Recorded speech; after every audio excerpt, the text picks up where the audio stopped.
Good evening and welcome to the February 28th Ferguson City Council meeting. Meeting is now called to order. Let us stand for silent prayer. I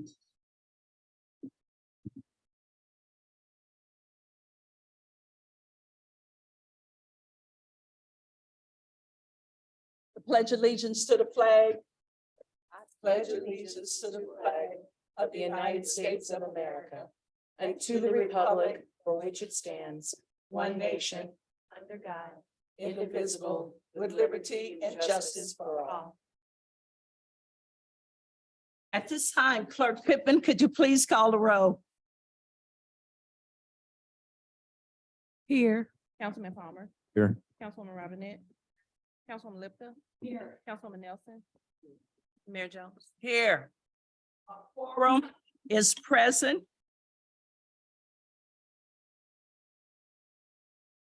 At this time, we have our public comments.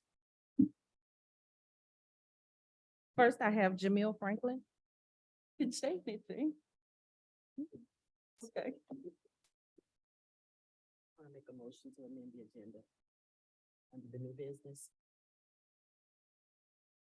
In the spirit of transparency, I feel it would be appreciated to allow each of the applicants 3 minutes to make a statement as to why they won't feel they're most qualified to represent Ward 2. And this would allow the Ward 2 constituents to see and hear the applicants who wish to represent them. And we're still asking for a discussion with the council, the rest of the council on the 7th at 6 to make a decision on who is the most qualified Ward 2 applicant. I second. There's a motion on the floor. Second, there a Laquita second? Noah. Okay. Are you ready to vote? All in favor? Aye. Any opposed? Nay. Nay. The noes have it. Let me do it this way. Call the roll, please. Nelson. Aye. Councilwoman Noah. Aye. No. Nay. Mayor Jones. Aye. Councilwoman Lipka. What's the vote count, please? I actually have a tie vote, Mayor. A tie vote, it fails. Yeah. The motion fails. Okay, let's move right along. The motion fails. At this time, we have our public comments. We ask that you would take 3 minutes, state your name, and you will get a warning when you have 40 seconds left. Clerk Pittman, who's the first person, please? Jamil Franklin.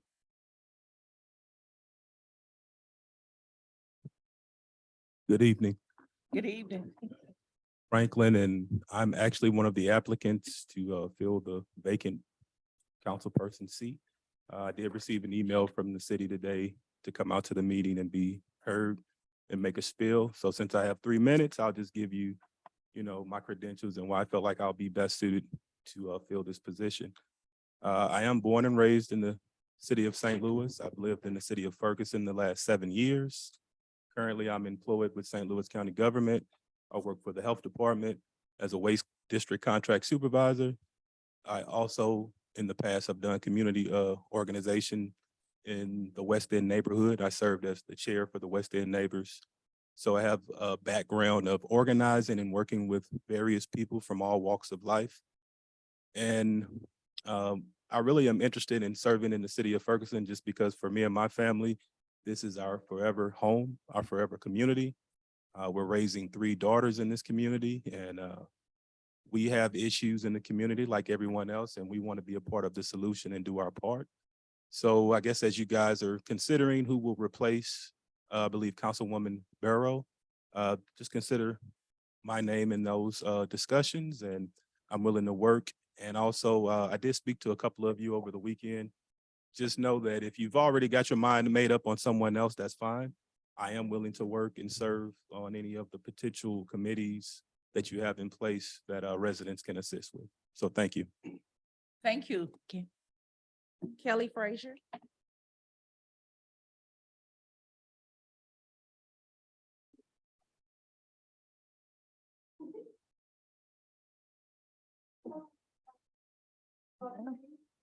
Good.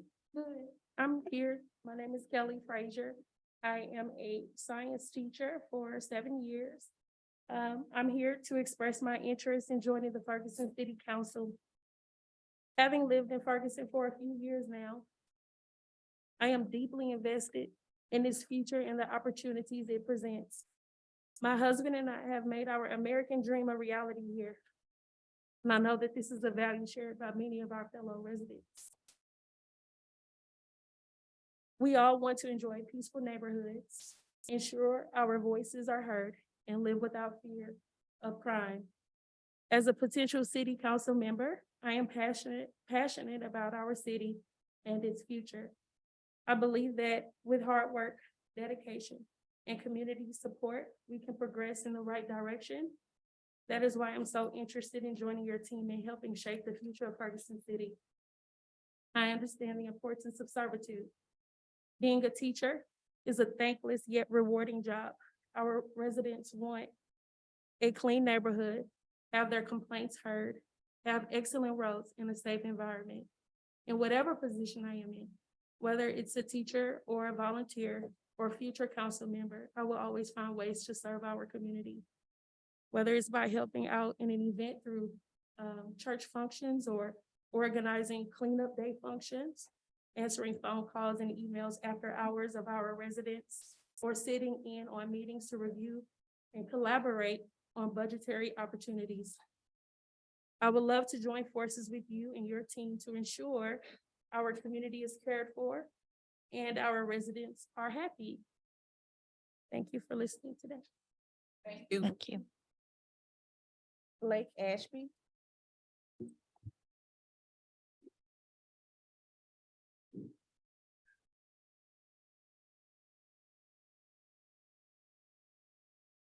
Hi, my name is Blake Ashby. I'm one of the applicants for the city council position. Thank you very much for opening this up. I've been in Ferguson for, I guess, about 12 years now. I married my wife, Dara. She's been here about 25 years.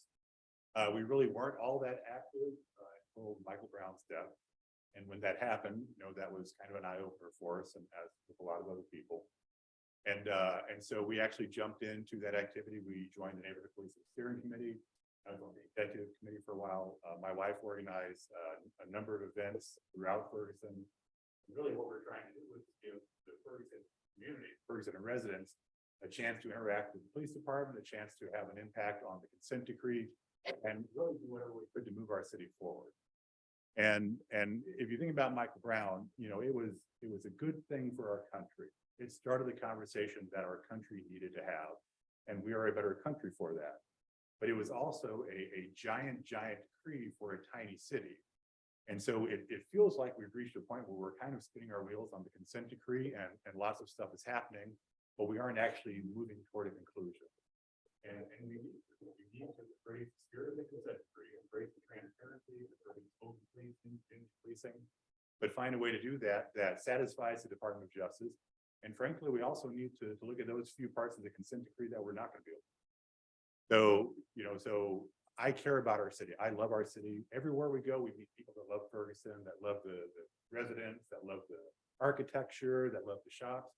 It really is just a great small town. If you see fit to appoint me to the council, obviously it's a small position and we have a city manager, but I do have extra time to spend and I would be able to spend time doing what the city manager wanted me to do to help move forward with the consent decree. Help move forward with policing, help move forward with city transparency. My background, I've been working with startup companies for about 30 years. So I've helped literally hundreds of companies get started, a good number of not-for-profits. The green light dispensary down the street, I'm not part of that one, but I've helped other green light dispensaries. So I'm good at jumping into a situation, understanding what is going on. I'm not trying to impose my views on things, but learning and working with the team to get things done. And that really is what we need here, right? I mean, everybody in this room cares about Ferguson. There is nobody here that wants to see bad things happen to Ferguson. We have to figure out a way that we can work together. We have to work together as a team and collaborate as a team to try and make Ferguson better. And that's not just a consent decree, that's looking at traffic enforcement, that's education, that's lots of things. But the key to this is we are a community that cares about each other. And so if you see put me on the council, I can promise you that my door will always be open, my phone will always be on, and I will talk to any resident that wants to talk. Because the only way we move forward as a city is by making sure that every voice is heard and every voice has a seat at the table. And there are no magic bullets, right? There are no easy answers to the situation facing any small city. Ferguson's not alone with that. But if we collaborate, if we work together, and if we stay focused on making our city better, I think we have a chance to make Ferguson better. And I think we have a chance, frankly, to make Ferguson an example for the rest of the country of how a community could operate and how community policing could operate. Thank you. Elder Annette Jenkins.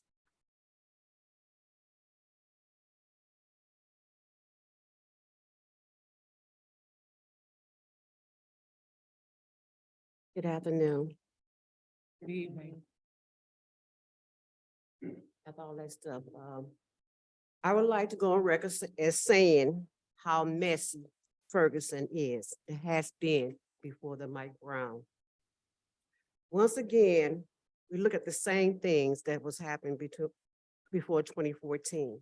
Tonight, I am sick and tired of the council making decisions and not letting the people know what's going on. First of all, Chief Hampton, I would like to know, was your first executive order was to push Chief McCall out? I would like to know that tonight. Second, in all my years of being up on this earth, I have never seen such a city in disarray. I noticed that Ferguson has been the laughingstock for many years.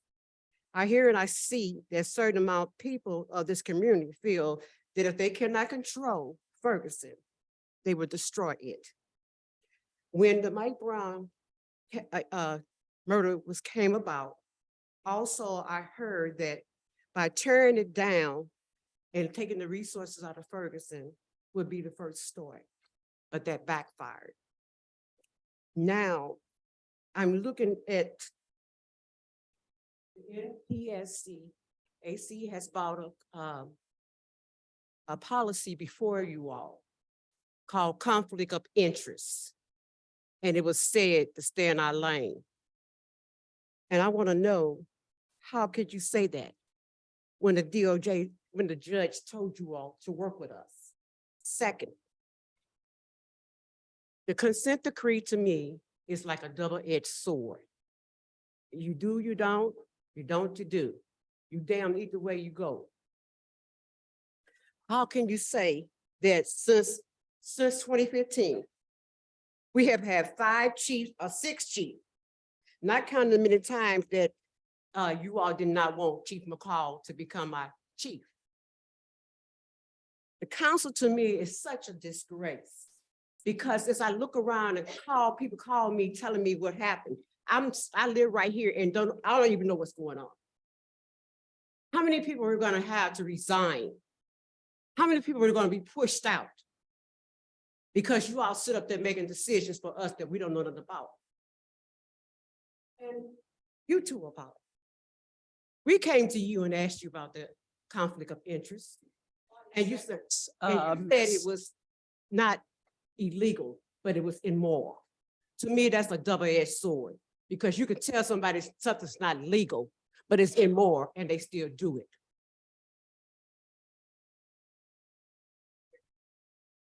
And please, people that are watching, please wake up, because if we don't make a change, Ferguson will no longer be in existence. Thank you. Alan Mueller.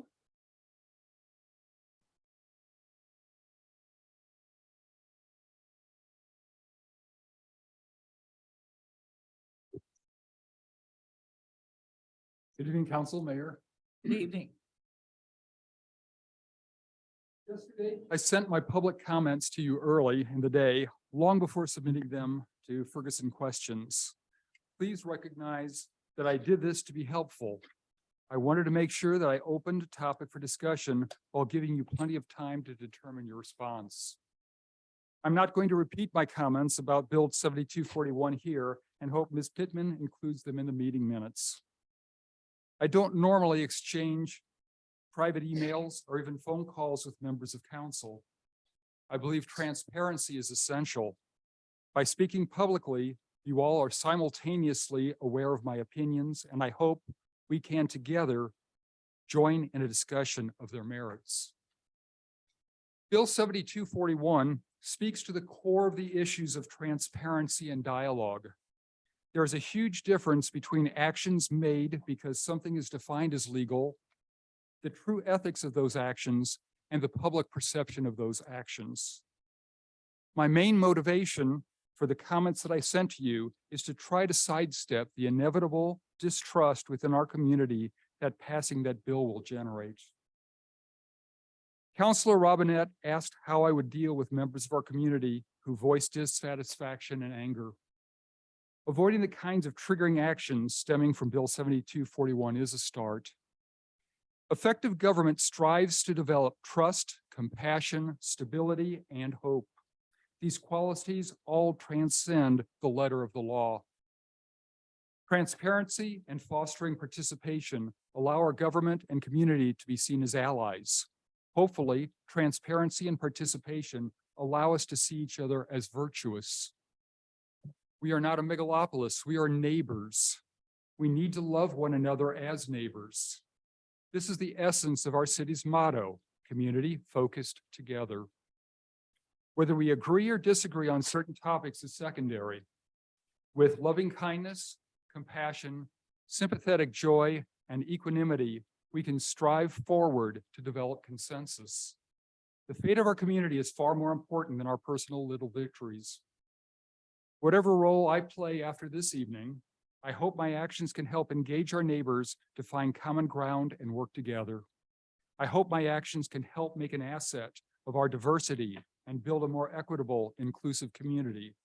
And through transparency, ethical behavior, and compassion, I hope to help build the trust, compassion, stability, and hope that our community deserves. Thank you. Thank you. Adrian Shropshire.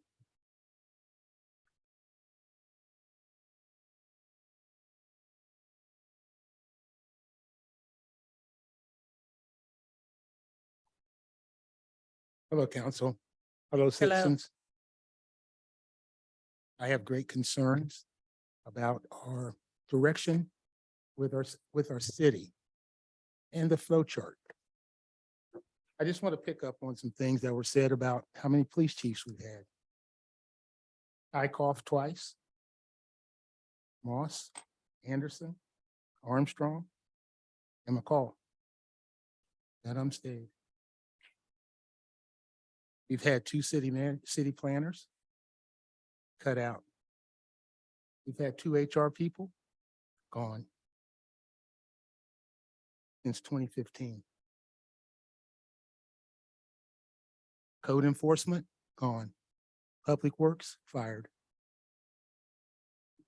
Wow. I'm really concerned of where we're going. Police chief. I'm asking the council to reactivate the citizens panel when you interview the police chiefs again and the city managers. You still do that? Away from it. That is a very important part of citizen participation within our city. I think there's a part in the consent decree that talks about citizen panels being available when we start hiring different positions for our city.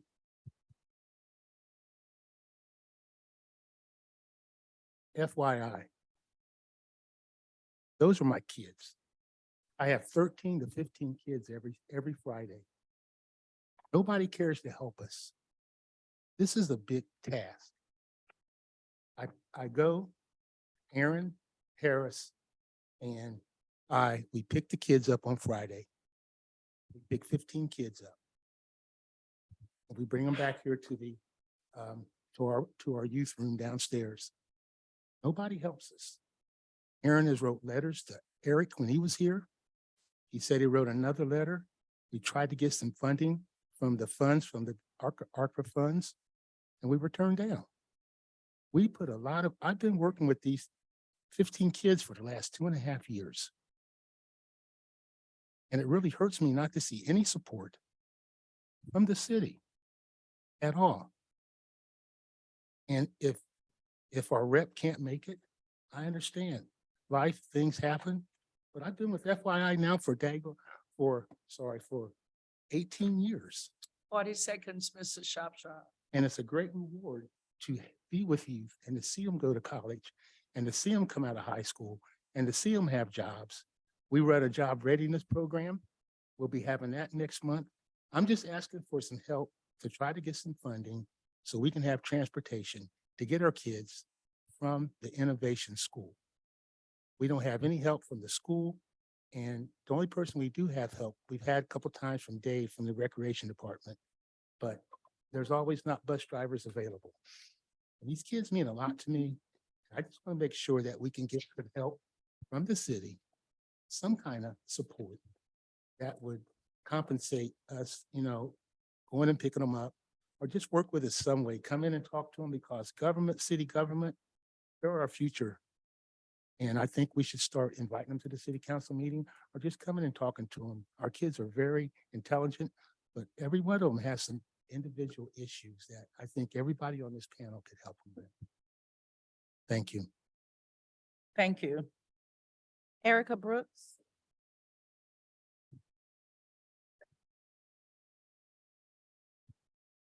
Good evening.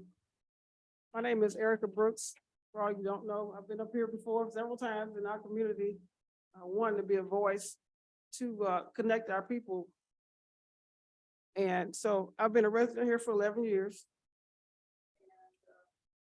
Coming here, 2013, as I told y'all before, I was profiled, not knowing the year after I was going to be in the midst of the unrest of Michael Brown, sorry. And so all of that has led to so many different transitions in our communities to where I had to be involved. I had to be involved to the point where nobody could be left behind. And so in that whole process of internalizing all the unrest, all the personal issues amongst the people, whether it's racial, whether it's social, whether it's spiritual, whatever the problem was, I had to make a point of peace. And the principal at Central Elementary allowed me to be the general chairperson for the 135th anniversary. That was the first position that I had in this community, to be able to bring together different municipalities that was affected in the unrest. It was recognized by the White House, recognized by the county, the governor, various other people, to the point where we had a huge point of peace in Ferguson. The second major factor that I did along with my son here was save the bus route.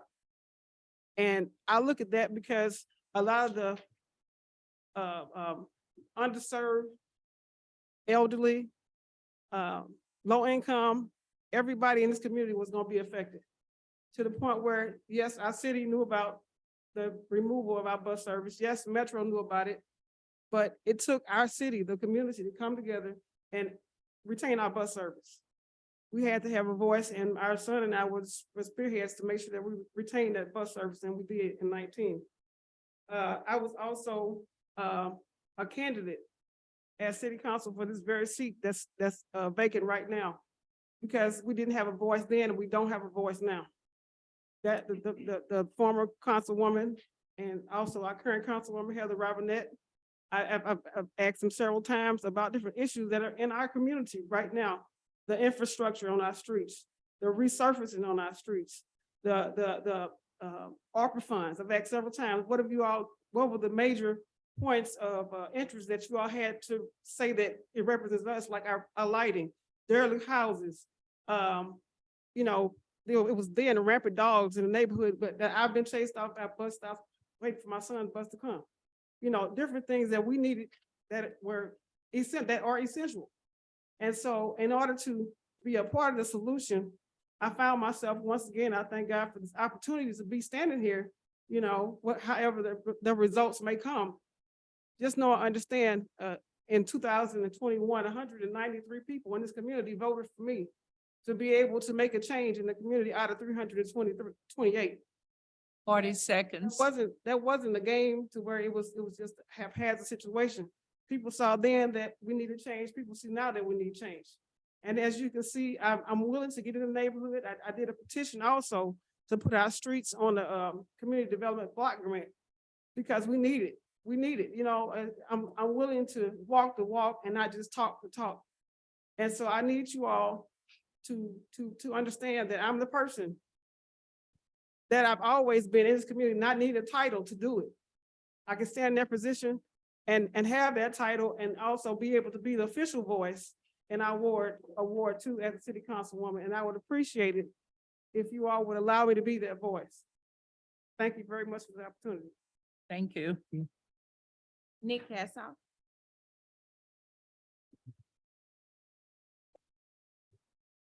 Good evening. Two quick things.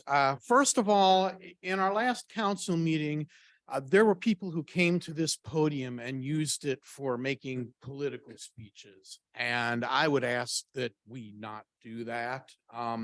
This is not the place for that sort of thing. And I hope that the mayor will have some level of decorum for that. The main thing I wanted to say tonight, though, is how encouraging and wonderful it is to have so many great candidates out of just one little ward in our city seeking to serve our residents. Mr. Franklin, people don't know, but when we were having problems with our trash service, he helped behind the scenes and for no thanks or benefit from anybody, but he stepped forward and helped us. Kelly Fraser, who's a school teacher. I come from a family of teachers and I know the sacrifices that teachers make every day. Blake Ashby, who knows more about the inner workings of government than almost any of us. Erica Brooks, who is the Energizer bunny of her work down in that part of the ward. And Alan Mueller, who has a moral compass, which is second to none. I don't always agree with Alan, but I love him and his passion for the community. So the idea that in one little ward of our city, we would have such a great group of people is really encouraging. And it befalls to our council tonight to make the wise decision as to who has the best attributes for our city at this time to move forward. I know you'll make a wise decision this evening. And for those of you who don't get selected, please, I hear rumors that we've got lots of vacancies on boards and commissions, and we have a tremendous amount of work to do here in the city. So I hope that those of you who aren't selected, that every one of you will choose to join us in some other capacity. And I want to thank you as a resident of Ward 2 for stepping forward and willing to make that sacrifice for the city. Thank you, Mr. Cassow. Okay, I have one online, and this is the last one I have, and that is Cassandra Butler. Thank you. Good evening, everybody. So, so much to say, so little time, so I won't say so much. But I do want to start talking about personnel, like who's running the city. I think looks like we are running our executives away. And I fear that this is because the council has developed a culture of micromanaging the executive leadership. I believe the emails released by the former city managers sort of tells the story. I'm very concerned that there are closed door meetings and intimidation where there should be transparency. So at this point, we are missing the city manager, the police chief. I think, I have a question about a human resource director. I'm not clear about that. And we also have some very senior positions that are newly filled. So, wow. And that brings me to the issue of the status hearing that's coming up in a couple of weeks. I have been to almost all of the status hearing, and there are so many status hearings where the city attorney explains to the judge, well, judge, we haven't been able to do much because we don't have a city manager. Or well, Judge, we haven't been able to get that done because we don't have a police chief. We're working with the interim city manager, interim. So here we go again. And I could tell you from the last time that that is getting very old with the judge. So I don't envy our city attorney having to say that again. Last point is the issue of ethics. And I'll just use Bill 7421 as an example. I'm a little bit confused. It seemed like we're asking the city to buy this property on Barrett, but it seems like we've already put out bids and we only got one bid, and that's very confusing to me.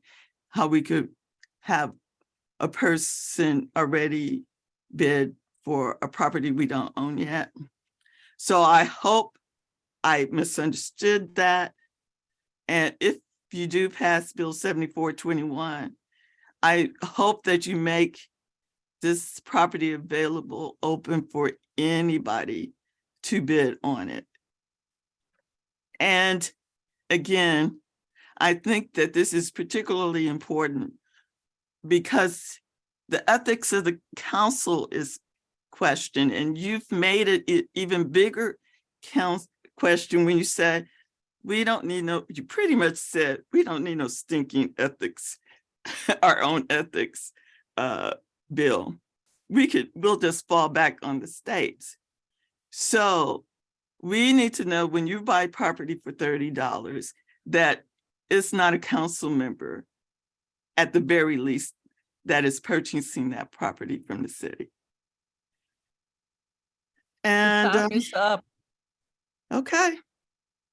And lastly, I think how this council makes the decision to fill Tony's position is going to be very telling.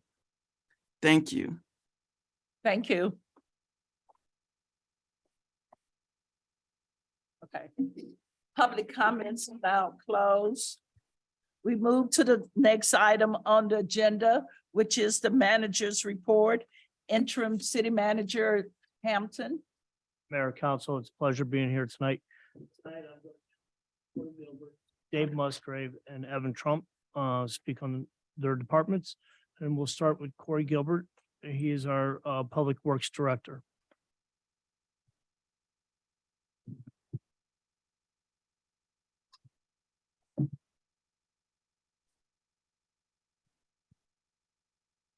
Good afternoon. Hey Corey, how you doing? How you doing? Good. My name is Corey Gilbert.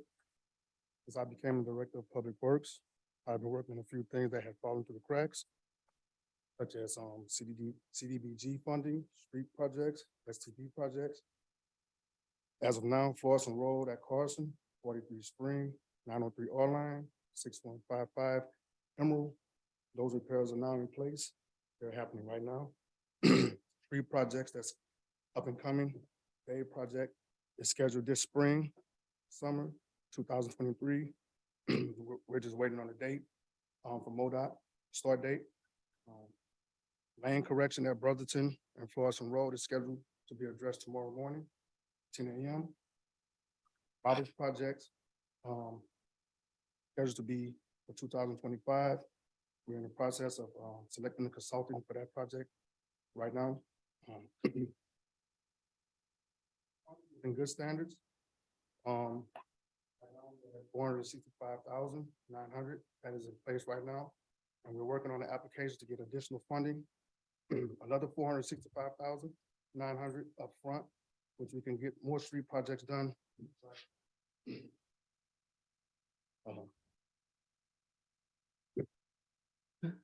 Woodwinds, Atkins, Elmore grant package has been submitted again. I have a list of eligible streets for that funding now. I also submitted another list of streets for evaluation due to additional funding we may receive. Also, outside of CDBG, funding was submitted as well. Hopefully we can get those in the final bid package as well.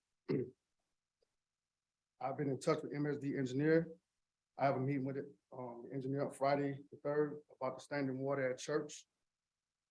Just west of Elizabeth. I don't know how that's gonna turn out, but it's gonna, go my Rockin' River, see where we go.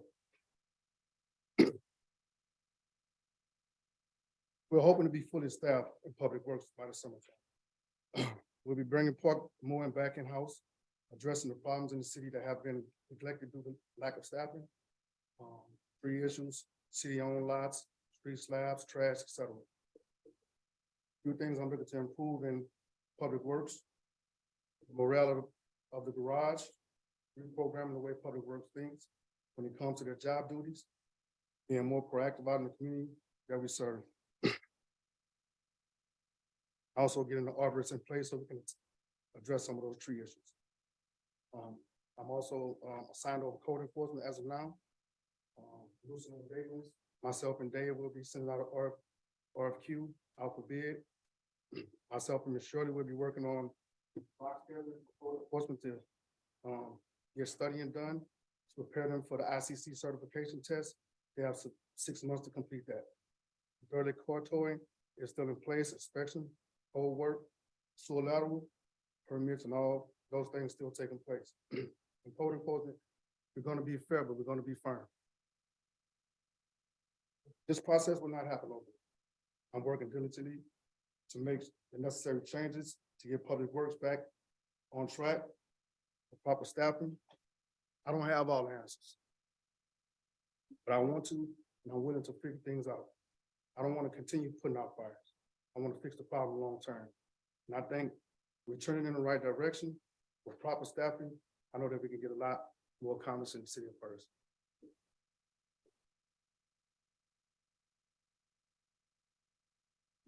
Okay. Councilwoman Lipka. You knew I was gonna say something, right? I know. She's got a hard stop at 8:30, so she's looking right at me with that death stare going. First of all, I just want to say thank you. No, look at me. Thank you. You have sat there for the last 3 minutes and made everybody in this room and everybody who's listening to this call feel like they have finally been acknowledged for their fears and concerns. And to all of those who had public comments and said, where the heck is the city going? We don't have, this is where the city's going. We're talking about morale. Well, the morale is going up because we have people like this man right here doing his job.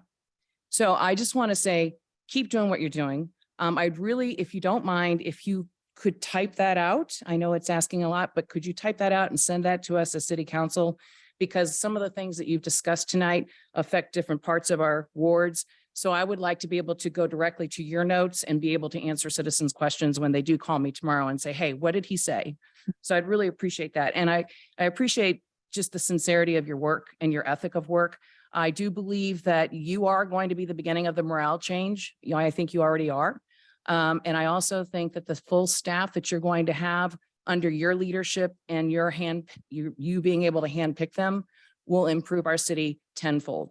So for all of you who have doubts about morale and where we're going, please stop worrying, because when we have men like this, we're in good shape. Thank you very much for your hard work, sir. Anyone else? Okay. Councilman Palmer. I know a lot of the problems we've been experiencing are due to a lot of staffing shortages, especially specifically during COVID. I'm kind of going to start really advocating even harder for us trying to really fill these positions throughout the city. Could you maybe briefly elaborate on how many positions you have open and what kind of skill set you're looking for as far as the person that might have? Are we looking for something specific, you know, road type stuff, parks, trees, or whatnot?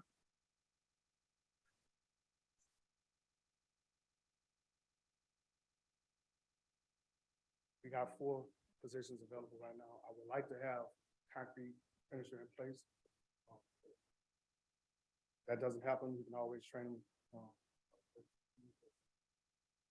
Teach them how to do concrete.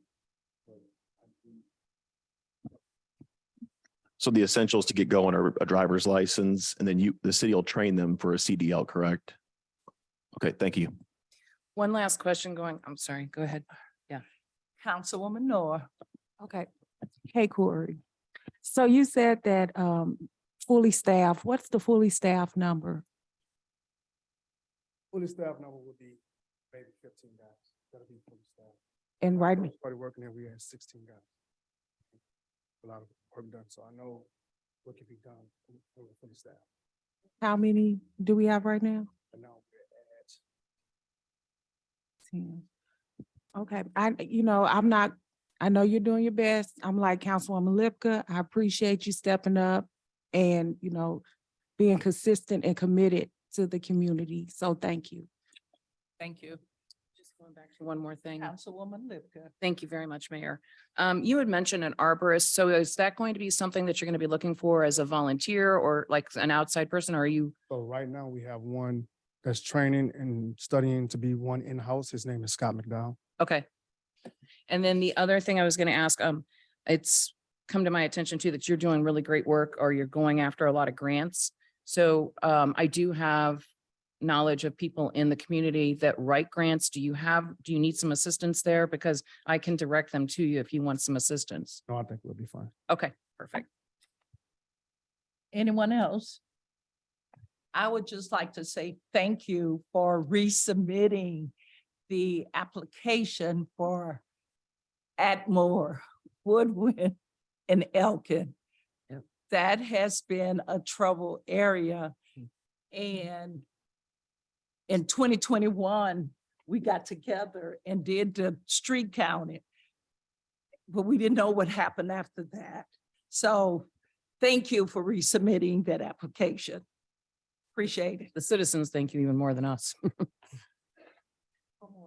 Regarding the money, the community development block grant funds for the streets.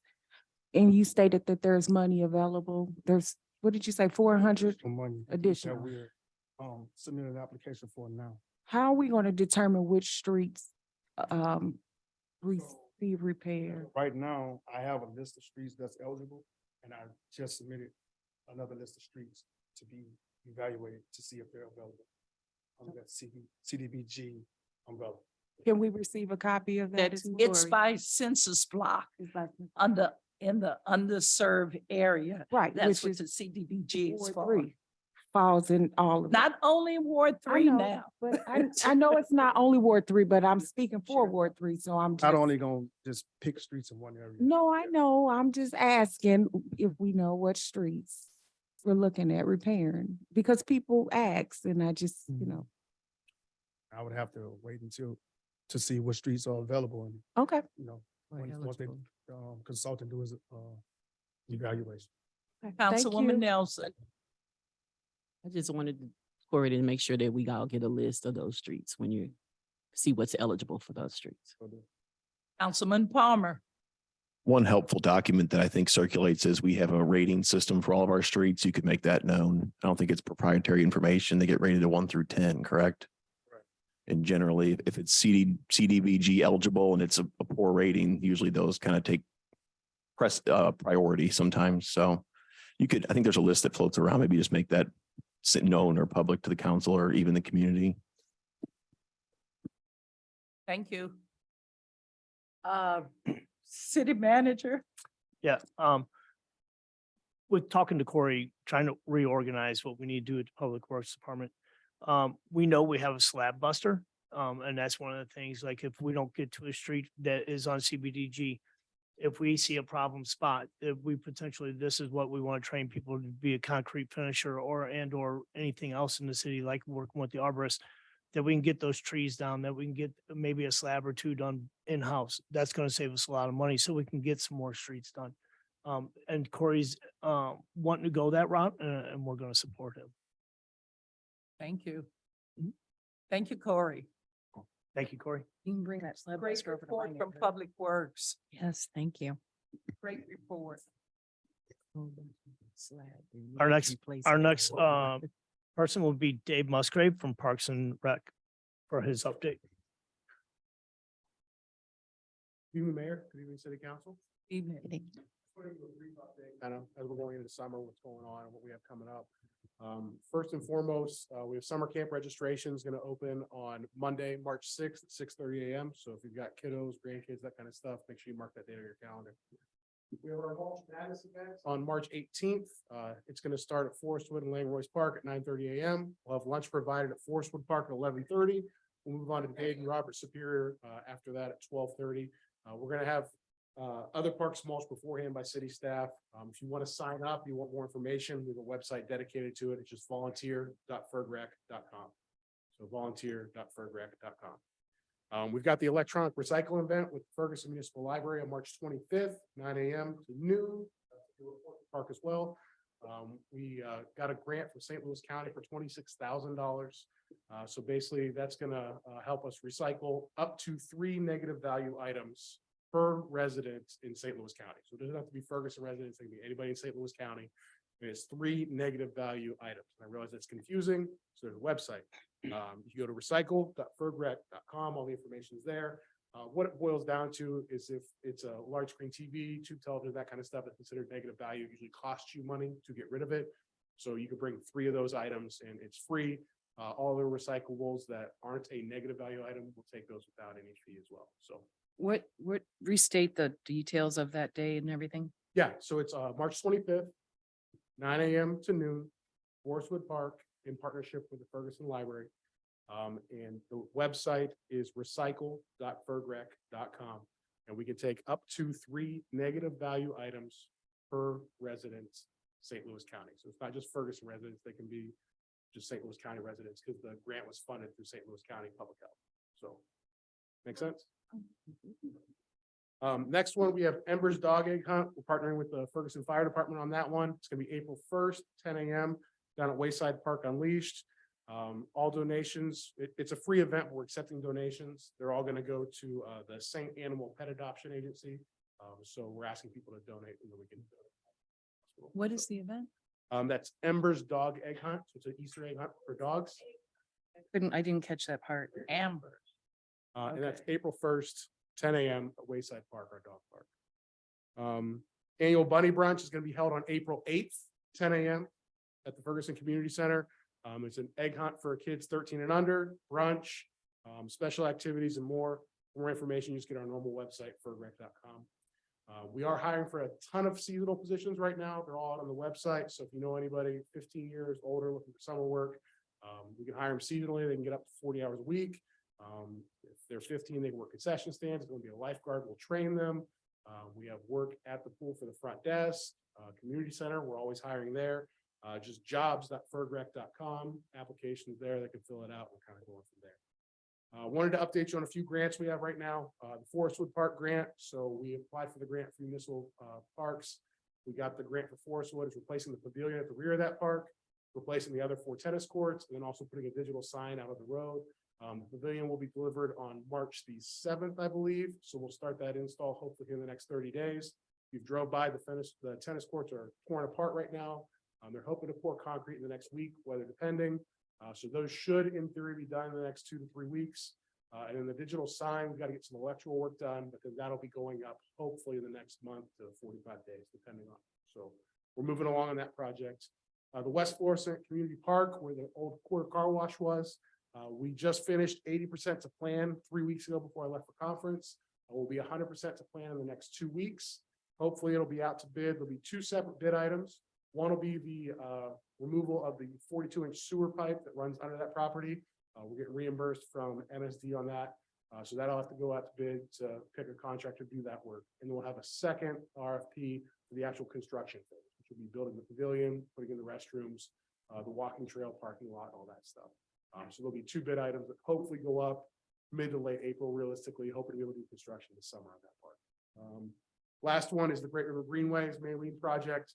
We're moving along on that, negotiating with the railroad. Still got a couple easements we need to work on, but we're still hoping to be able to be kind of in final phases late this fall, early next spring, depending on kind of construction schedules, that kind of stuff.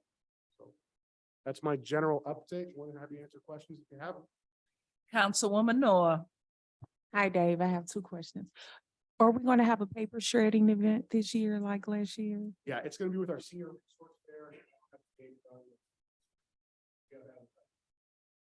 Okay. And is there a scholarship opportunity available for the parents who can't afford the summer daycare? If I have to answer it honestly, we were looking at it with the ARPA funds. I just don't know that kind of where that's going to end up. We're talking budget, that kind of stuff. So yes, the goal is, but it's not in place right now. Anyone else? You know, I'm just gonna ask something just to make her smile. Um, the question I have, and I don't want an answer right now. I just want to put it out there that I would like to have this to be a highlighted discussion in the near future, is to go over the rules for the pool this year. We had some situations last year that were very scary. We had private parties where people were at the front door with a gun. You and I saw that ourselves up front. And I don't want that allowed anymore. I don't want that to even have an opportunity to happen again. And I would personally like to see the pool maintained in a manner that guests know they're guests and citizens have the right of way. So I would just like to make sure we have a conversation about that and we kind of look over the guidelines of our pool for the safety of our citizens. I won't answer it all, but that was one of the main tasks that I tasked our aquatics person with, was redoing our entire pool operations manual of the off season. So it's being addressed. Anyone else? Thank you. Okay, we have Evan Trump with our audit.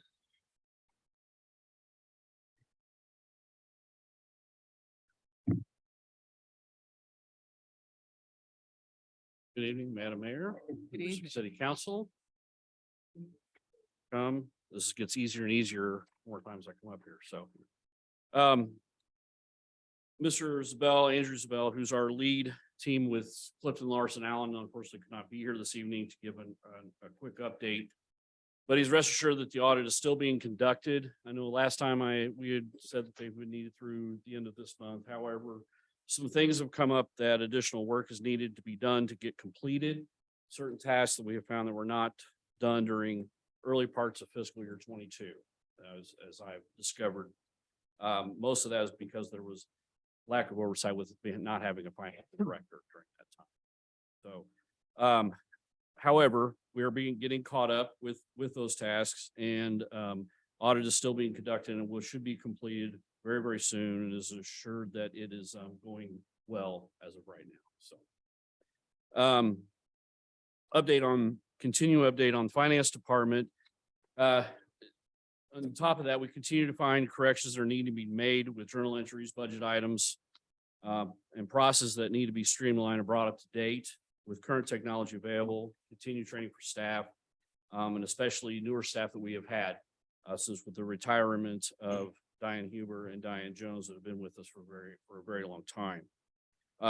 This includes identifying software additions we've actually have access to, but have not been utilized. And newer staff also aiding and finding ways to improve the processes that we currently have.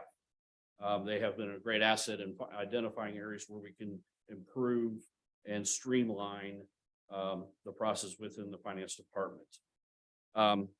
Within this next year, we're looking to complete policies and procedures for the finance department that include fund balance policy, debt management policy, asset management and inventory policy, investment strategy policy for our cash that sits in our checking accounts, and being able to utilize the proceeds for that, reassessing our internal controls, and also looking to add an assistant finance director to assist myself, and possibly looking for within the next couple of years, a procurement officer for the entire city that would help aid costs, RFPs, contracts, and expenditures for the city overall.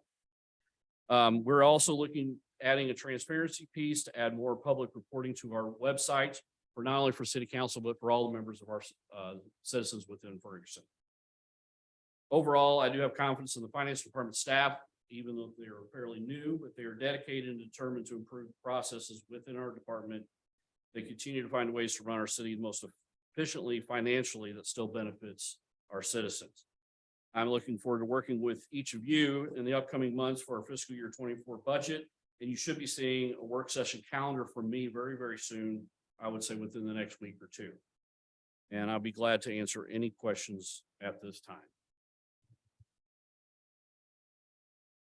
You're none. Thank you. Thank you. Mayor, Council, that concludes manager's report. Okay. The next item on the agenda is special presentations. We don't have any The next one is public hearing. We move to our consent agenda. The city council meeting minutes, the regular minutes, meeting minutes from February the 14th to special meeting on October the 18th, January the 10th, February the 9th, and February the 14th. Are there any corrections to the minutes? Here none, I request a motion and a second to approve the minutes. Nelson, so moved. Second, Aquita Noah. All in favor? Aye. Any opposed? Ayes have it. The minutes are filed. Our next section is boards and commission meeting minutes. We have economic development sales tax minutes from March the 15th, April the 14th, 2022, and May the 5th, 2022. I'm requesting a motion and a Well, second to Mayor? receive and file. There's a correction needed for 3/15/22 and 4/14. My name is spelled incorrectly. Please make a note that Councilwoman Naquita Noah, her name is spelled incorrectly. The first and the last. The first is spelled without the IA. It's TTIA, and on here it has no, and it's Noah, NOAH. Thank you. Thank you, Mayor. Thank you. With the following corrections, I request a motion in a second to receive and file the minutes with the necessary corrections. So moved, Linda Lipka. Second, Adrian Nelson. All in favor? Aye. Any opposed? Ayes have it. The minutes are filed with the necessary correction. We don't have any appointments for tonight. We move to requests. No proclamations for tonight. We move to item number 7 on the agenda is resolutions. We have resolution number 2023-08. Without objection, we're introduced by council members present. Hear none. Attorney Carey, could you please read the resolution? Yes, ma'am. Resolution number 2023-08, a resolution appropriating additional revenue and amending the 2022-2023 general fund budget. Interim City Manager Hampton, could you please explain? Yes, Mayor. At this time, I'll have Evan Trump come up, our finance director.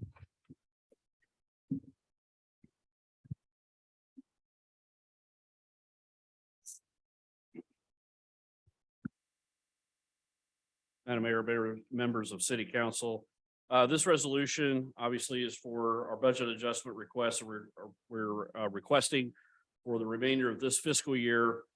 Several items have come up that have been identified that where we need to increase budget. There have been a few. The first under facilities for under Division 20 for water and the firehouse and the sewer was just budgeted was just averages for the I apologize, they lost my train of thought. For the utilities was not budgeted correctly.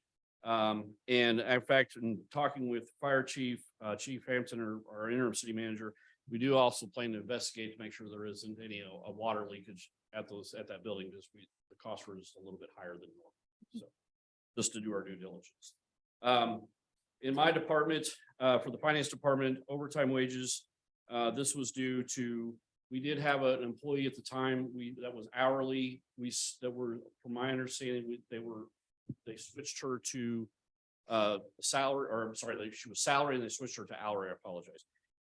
In doing so, she continued to work overtime, and that increased the budget for obviously the expenditures for that. So we need to cover those costs. Part-time wages, we did have a little bit of overage on that because we did hire somebody to replace Diane Huber, who was part-time, and in doing training, we had 2 part-time employees during that time. So that's what increased that cost as well. The increase to auditing, as I reported earlier, the auditing is still going on. And with additional services that we needed to acquire from the audit firm to finish some accounting measures that needed to be done for this fiscal year or last fiscal year, apologize, needed to be increased, which increases the amount of hours that they're working to do that. Professional services in my department is also, I'm asking to increase to cover some additional, those costs as well. And on top of that, hiring a contractual agreement, somebody to come in and help get us caught up through this fiscal year on accounting procedures and training some more staff on that as well. Library maintenance, there was some library maintenance done that actually was normally we do not not that much, but it was over $1,000. We're actually looking at requesting that the library maintenance be pulled back and actually to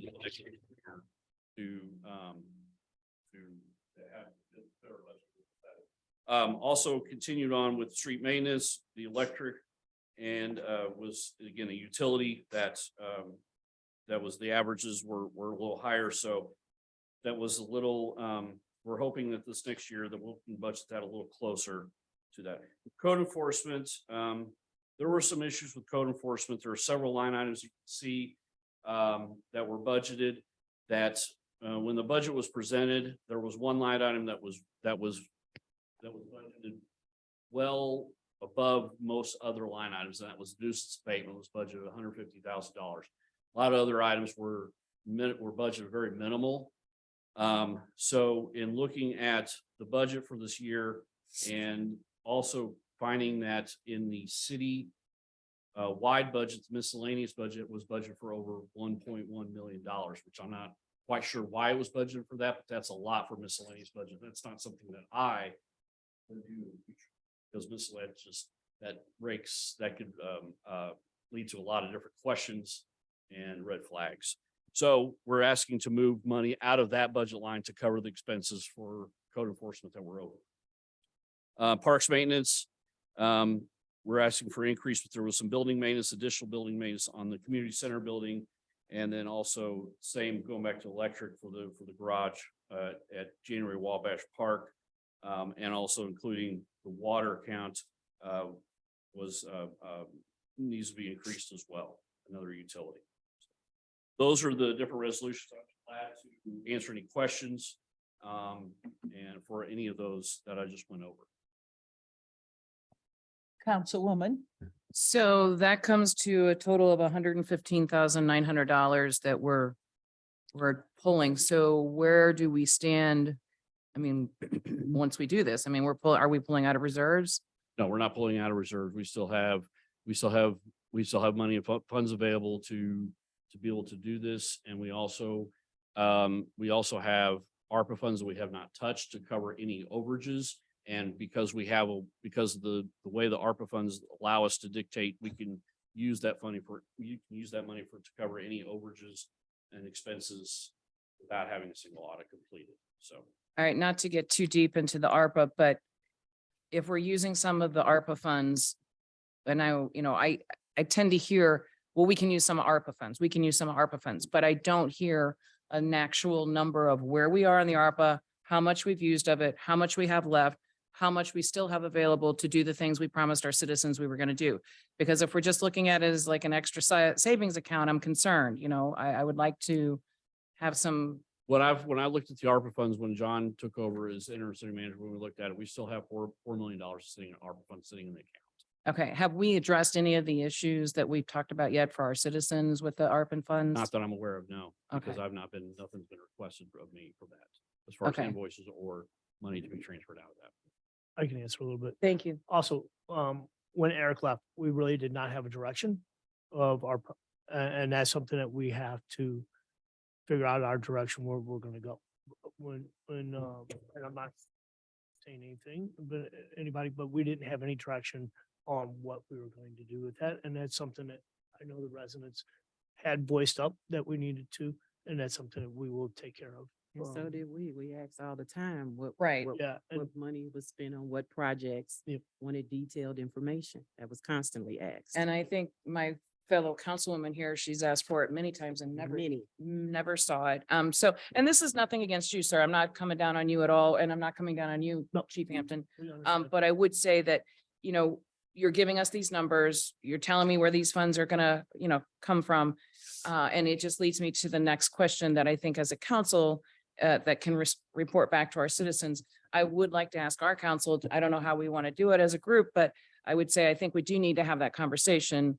Maybe it happens during budget. I'm not quite sure. I just know that that conversation cannot be pushed off to the back burner much longer. And personally, I would like to see it done, and I would like you involved in it because you have the numbers that I'm kind of looking for now. So but as of right now, the 115.9 that we are going to increase our general fund by to cover these different things is not going to hurt our current budget that we're living within. I mean, it is not. That's what I need to hear. Thank you. I'm sorry. Yeah, are we actually increasing our budget or are we moving? Are we This is moving more or from less one account to?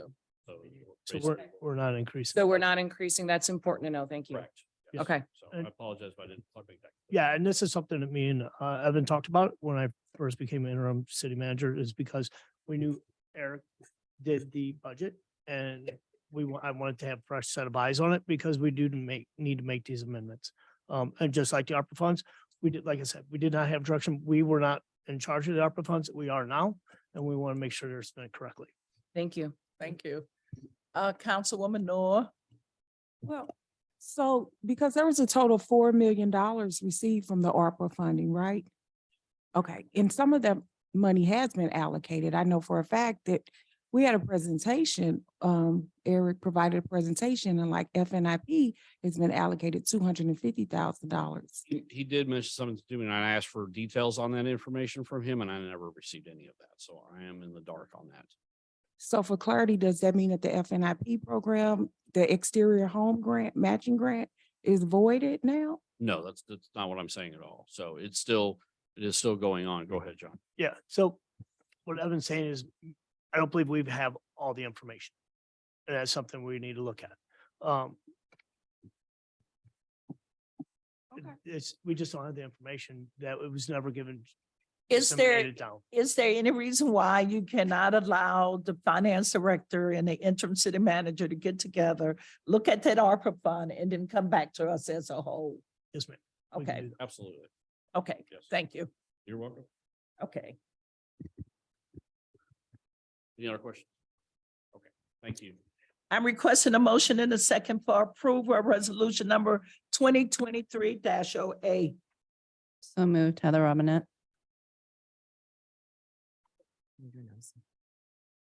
It has been properly moved in second. Clerk Pittman, could you please call the roll? Robinette, Aye. Mayor Jones, Aye. Councilwoman Lucas, absent. Clerk will vote, Councilwoman Nelson. Aye. Councilwoman Noor, Aye. Councilman Palmer. Aye. Resolution number 2023-08 passes. We don't have any bills today for the first reading. We move to bills requiring a second reading. Bill number 7241.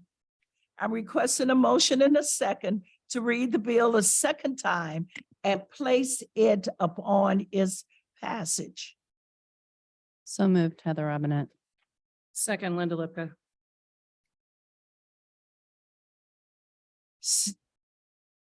Attorney Carey, could you please read the bill? Yes, ma'am. Bill number 7241, an ordinance authorizing the mayor of the city of Ferguson, Missouri to execute the deed and acknowledge other documents in order for the real properties to be transferred to the city for development and or beautification. City manager, Nothing further on this. council. I do have a couple questions as it came up in the public comments, and Attorney Carey, if you would be so kind to kind of step through some of the, you gave us some feedback. It would be good to have the community hear some of that feedback of your interpretation as to some of that. So some time ago, the sitting city manager, Eric Osberg, approached me and asked a question about the development of a property that had become, I guess, an eyesore or maybe a community, sort of an albatross in the community, that the city had put out for RFP several times and had gotten no responses back in terms of development. The city had been receiving, I guess, complaints from some of the citizens regarding the property. There was, I think an opportunity arose that Councilman Palmer would be willing to do some redevelopment with the property. Eric Osterberg had come to me and asked me in mind with some language from the charter that talks about, direct financial interests with, contracts and that kind of thing. And so we sort of walked through the language that's, happened 2 or 3 months ago. At the end of the day, what we came to was that it was really about the issue of whether or not, a council person would have a direct or indirect financial interest in a contract with the city by him bidding on the property and then, subsequently, if he was chosen to be the developer of the property and the property transferred to him.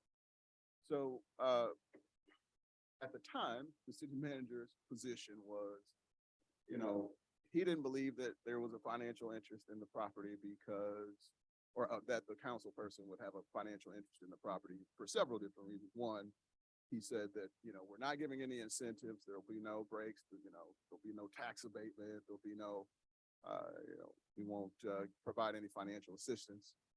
Two, we had put the property up for RFP and nobody had bid on it. So there was no market for the property whatsoever. Three, we were getting complaints from the citizens and people wanted the city to do something about the property. And we only had one person willing to do something with the property, and it happened to be Councilman Palmer. And so his position was that, he thought that it was in the best interest of the city to allow Councilman Palmer to bid on the RFP and then, possibly be selected. Under those facts, the fact that, there was nobody else bidding on the property, it had been put out for RFP several times with no responses. The fact that there would be no incentives given to the council person to do the development. And then the fact that the citizens were complaining and there was, legitimate gripes. And I believe Eric felt that he was under some pressure to do something. So I opined to him that I thought his position, if under those facts, I thought the position was supportable, that development by the council person would not be inconsistent with the charter. However, what I said to him was, it needs to be transparent, because I don't know that the council will necessarily agree with my interpretation of that. So I said, we need to make sure it's out in the public, that everybody knows what's happening, who the person is that's bidding. There can't be any straw organizations, nothing like that. We need, and so we need to put it in front of the council and have the council make a decision. So that's where we are today. It's in front of the council, and the council is going to make a decision as to whether or not they agree with my thought process as to whether or not the council person would have a direct or indirect financial interest in a contract with the city. You either are going to agree with what I said or you won't. But it is happening in the public right now today. And so this is the process. My recommendation again to Eric was that nothing should be hidden. I don't think anything was hidden. We're just now at the process where it's in front of the council. So that's really the story. And that's where we find ourselves here today. And one other Go quick ahead. question. And so if it is not, if obviously nobody's applied for the RFP for many years. And at this point, it's close to a tear down, which would cost the city between $10,000 and $15,000 Right. So then the city would then be out. of Yeah. $10,000 to $15,000. And that was another point that Eric had made to me. It's like, well, if we do this, then we're out money. And so it's really in the best interest of the city And by the way, the way the redevelopment is set up, it really is, it's all beneficial to the city. Right. You know, just to make sure that things are happening in a way, and from a timely perspective, that, you know, the developer is sticking to the timeframes. There's indemnity, you know, there's all the things that you need from a developer to make sure that the city is made whole if anything goes wrong. So all in all, under those facts, from my perspective, I believe it's a very supportable position that there is no direct or indirect financial interest in a contract with the city under the scenario. So, Thank you. you're welcome. Anyone else? Councilman Palmer. Am I allowed to talk during this, or should I abstain from any debate as well?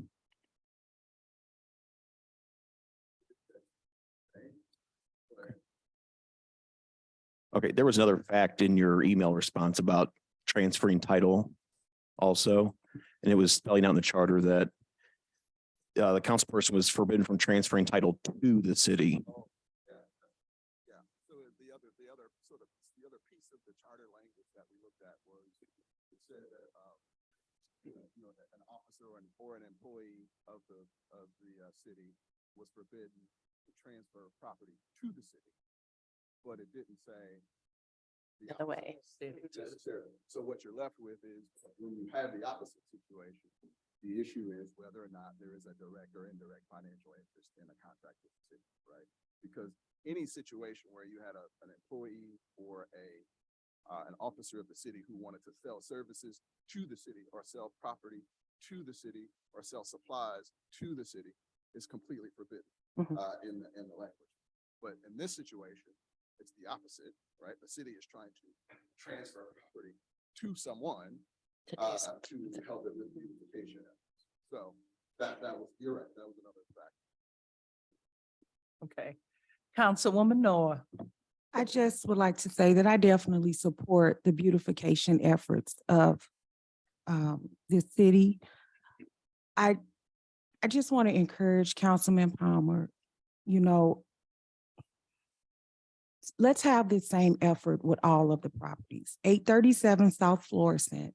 I get so many calls about the look of that vacant lot. And I'm not going to prolong this because we all have a vote, but I just want to encourage you to, you know, let's have that same effort with that property as we are with this property. Thank you. Anyone else? It has, I'm sorry. I wouldn't like to. Can I make a comment on this? Councilwoman Lipka. So what I would like to also say is that I've been council member for this ward for 6 years in my third term, so I'm in my 7th year. And in that time frame, and before that time frame, this property has sat there in this terrible condition, and it's gotten worse every single year. There's been multiple councils who had the opportunity to do something about this, and they have not. And now we do have the opportunity to do something about it. I have no idea how it's going to turn out, but I will say this, that those citizens have been waiting for at least 15 years for this property to be taken care of, just like many citizens in many parts of this community. And when you finally get an opportunity to get it taken care of without it being a cost or a drain on the finances of the city, it is something that I would hate to have to turn around and say, sorry, we couldn't do it. So that's all that's my opinion. And it is strictly that, an opinion. Thank you. The motion has been properly moved in second. We have heard an explanation from our city attorney. Clerk Pittman, could you please call the roll? Aye. Mayor Jones, Aye. Councilwoman Lipka, Aye. Councilwoman Nelson. Councilwoman Noah, No. Could you give me the vote count, please? I have Councilman Palmer. Abstain. I have 3 ayes, 2 noes, and 1 abstention. Bill number 7241 passes. We move to item number 10, unfinished business. Do we have any unfinished business? I do, Mayor. Councilwoman Noah. In the last council meeting, we asked if we could have the Jolly Trolley transport residents to and from the next status hearing on March 20th. Mayor, can I bring Dave Musgrave back up? to answer Yes. that question?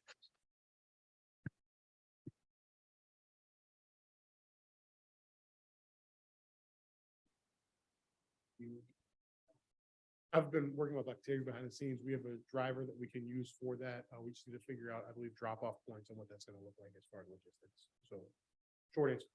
Thank you, Dave. They will have to leave about 9 o'clock. Dave, how many people can a Jolly Trolley transport?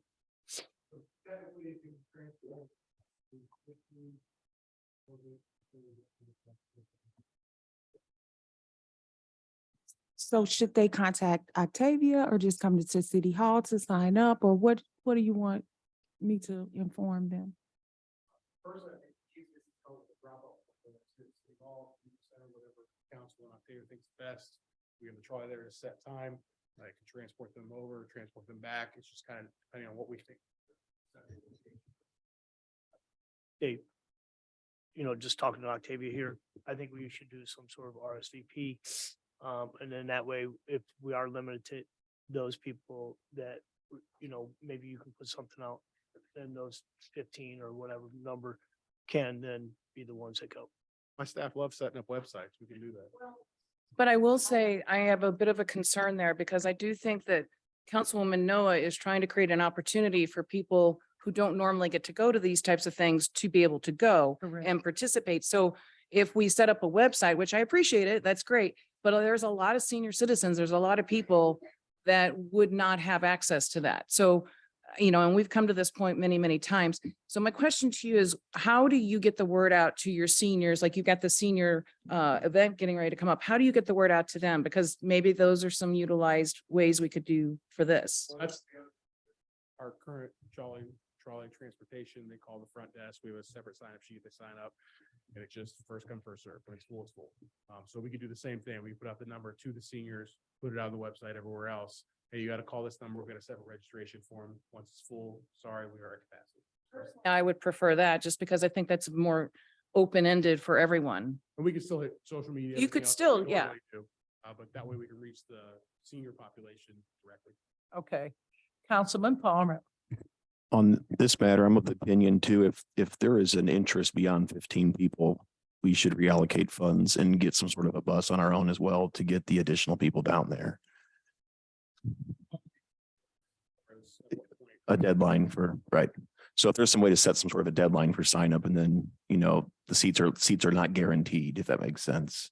That's just my personal opinion. I mean, the council will have to probably vote for that kind of a change, but I think it's important that anybody who needs a ride down there gets a ride down there for something as important as the consent decree hearing. So. We have ARPA funds. Purpose of getting the people down to the consent decree hearing is that Judge Perry sits there and she say, oh, where's the citizens? And so we need to get together and get the citizens down there so Judge Perry can see that the citizens are involved and they're interested in how this consent decree is coming for the people. So, What I can do is I potentially could reach out to Dr. Davis and Terry over at Terry O'Neill at the school district. If we get a lot of people that sign up, and this could be, because of future, we're gonna have other dates at the meeting with the judge. We can now foresee how many people would want to go, and then that way we can always schedule a bus. And we know, kind of the numbers roughly. that would be great. So we'll see what we can do. Okay. Any other unfinished business? Here none, we move to new business. Ward 2 vacancy appointment. I step out. Clerk Pittman? Are you working with the Ward 2 people or how you are gonna do it? I'm out. Okay, I was just gonna say, I really appreciate the folks that applied and I reached out to all of the eligible folks over the weekend. I know some other people did as well. And so at this point, we're looking to appoint for the vacancy in Ward 2. And so I will open it up for motions, nominations. So I would just like to say that I really appreciated the people who came to the podium, and I look forward to working with all of you. I've worked with some of you already. And I think that it's such a great testament to the future that we have. And I look forward to all of you being involved. At this time, with what I know as a council member is one of our top priorities, which is the consent decree. I would like to make a motion to appoint Blake Ashby to the position of Council Ward Seat 2. I'll second that. Okay, it's been properly moved and seconded. Octavia, can you call the roll, please? Councilwoman Lipka, Aye. Councilwoman Nelson,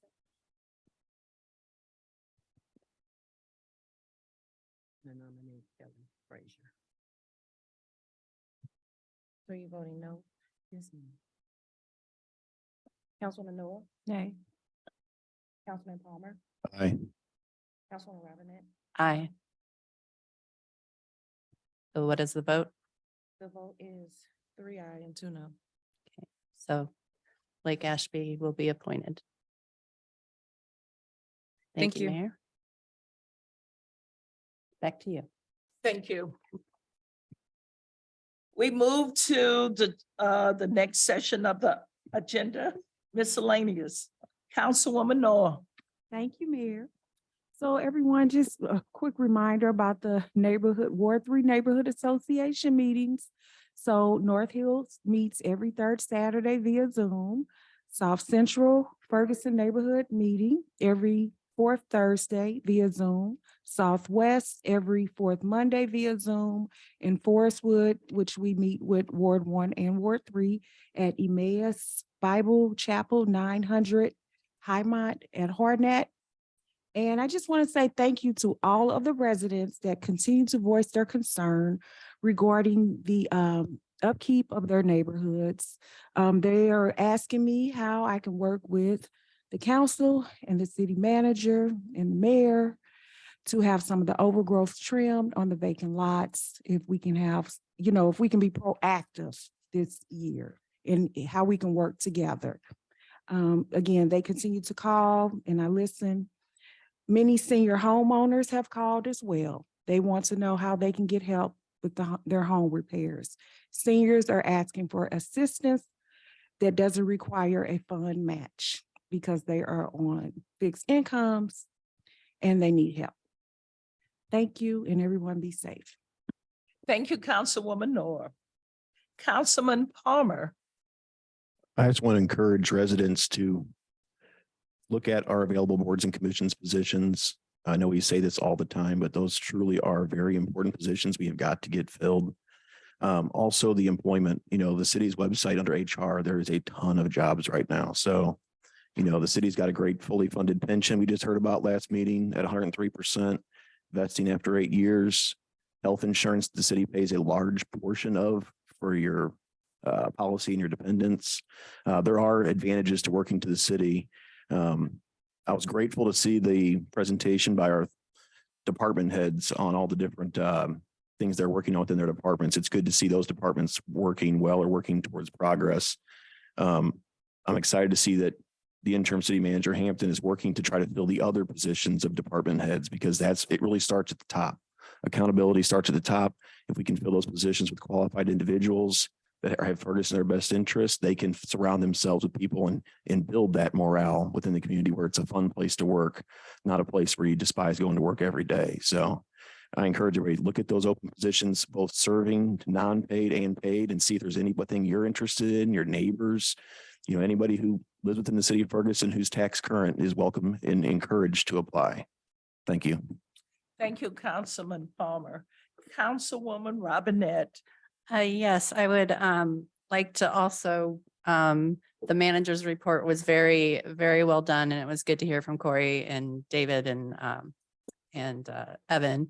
And I know that we have some gaps right now in that we're trying to fill in hiring, but it's good to hear the good news. And it is good to hear that morale is increasing in some of these departments. And so, I think we're on a good trajectory. And the only other thing I would like to congratulate Blake Ashby on the appointment for Ward 2. Thank you. Thank you, Councilwoman Robinette. Councilwoman Lipka. So basically, I would just like to thank again, all of the applicants. It was really encouraging to see all of you. Your backgrounds are very extensive and impressive. And I really, really do hope that you will all continue to be involved because you're what makes a difference. So please continue to be involved. And there's an election coming up. You're more than welcome to run for that as well. And there's like we said, there's boards and there is an election coming up, the council seat after the mayor's election. So the mayor's election is already a done deal. We're talking about the council seats. So there's going to be openings, opportunities. So, don't quit tonight. Stay involved, keep doing what you're doing, and keep doing it for the right reasons. As far as, comments, tonight's vote and so forth will be telling, yeah, it is. It's telling you that we care about this community. It's telling you that we know where our priorities are. It's telling you that we're trying to support our community, our citizens, our city staff. And if you want to read anything else into it, well, that's your story. Enjoy it. Because my story is that we've gone through a lot of turmoil. We've had a young man lose his life that started this turmoil. As was said tonight, the loss of a human life brought something positive, which I hope all loss does to some extent. And that is to start the conversation for the last many years that had needed to be started. That being said, every decision that we make, whether you like it or not, whether we agree or not on every single thing, we all are here for the same exact reason, because we believe we can make a difference. We try to make a difference, and we're trying to help our community move forward. And that does not discount anybody else, but that does tell you that we are committed to what we're doing. I do take offense when you accuse me or anyone else sitting next to me that we don't. Because believe me, this is not something, we don't get this time back. Time is the most priceless, precious thing you have. We don't get this time back. And we don't get paid for it like some grand amount, but we do it anyway. And I'm at a point now where I'm not going to please all of you, and I quit trying. What I am going to do, though, is the right thing in my best interest, my best ability for this community. If I owe apologies, Mr. Shropshire, did I not apologize last council meeting when I wasn't paying attention enough? Because I gave you the impression that I wasn't listening, even though I really was. I was listening. But I didn't give you the impression. So when I'm not giving the right impression, then it's my responsibility to acknowledge and accept my accountability. And that's what I will continue to do. That being said, we have a lot of work that we're working on in Ward 1. We have 2 communities that are really have been neglected for quite a while. We have a lot of communities that need love and support, but these 2 communities we've been focusing on, Ms. Nelson and I, and we're proud to say that with the help of Chief Hampton and our public works in code inspectors, we are going to be having a cleanup from, what is that, 270 to Keelan Avenue. And we're going to start working on doing a cleanup for all of that trash that blows off of the parking lot from Walmart and Sam's across West Florissant into the neighborhoods of Black Oaks and Somerset.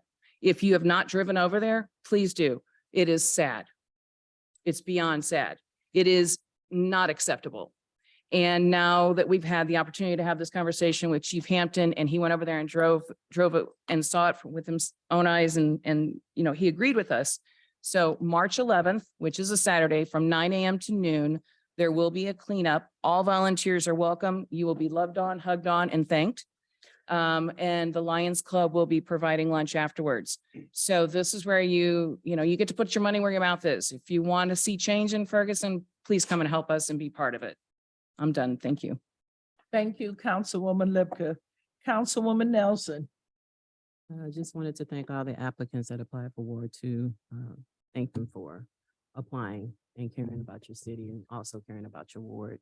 Again, as always, I always encourage residents to be a part of the boards and commissions, to have your voices heard and also know what's going on in your city. And Linda has already stated about the cleanup on the event. So I hope to see some folks out there because I will be out there helping with the area. Thank you, Councilwoman Nelson. City Manager. I just have a few things. Hopefully we are doing a little bit better of a job up there by Black Oaks. We have sent the code enforcement up there and hopefully they are staying on top of it. I know it's a long process, but we will get there. Also, we're looking at some sort of mitigation so that the stuff does not blow across the road into the pond area. So we'll be working on that. Hopefully maybe even with Earth Dance and or Home Depot to see what we can do. Other than that, I see we have a new employee here, Crystal. She's our payroll specialist. Mhm. So you want to just stand up, say, and this is Crystal. Welcome. Everyone who gets a paycheck likes you. But that's all I have. Madam Okay, Council. thank you, interim city manager. Clerk Pittman. Well, I guess congratulations to Blake Ashby. And then I'll reach out to you tomorrow so that way we can get you on board. Thank you, Clerk Pittman. Attorney Carey. Okay, I just would like to say, we really appreciate all the applicants who applied to fill the vacant seat in Ward 2. It's a lot of work, believe me, it is. And congratulations to Blake. Thank you, and we're looking forward to working with you, and we are working together to move our city forward. In addition to that, last week it was we had a lot of fun at the Family Fun Day where the two churches came together. And from there, they have contacted several other churches who want to come together so the people in Ferguson can fellowship together. They had an excellent workshop with the parents and the people who attended the event. They would like to see this go on a quarterly basis. So people are trying to work together in spite of what is being said. Also, I just would like to say, thank you to the council. You worked together to get where we are today, and we're going to continue to work together. At this time, I'm requesting a motion in a second to adjourn the meeting. So move, Naquita Noah. Second, Heather Robinette. It has been properly moved in second. Are you ready to vote? All in favor? Aye. Any opposed? Ayes have it. The meeting is adjourned. Have a good night. No, I call that a win.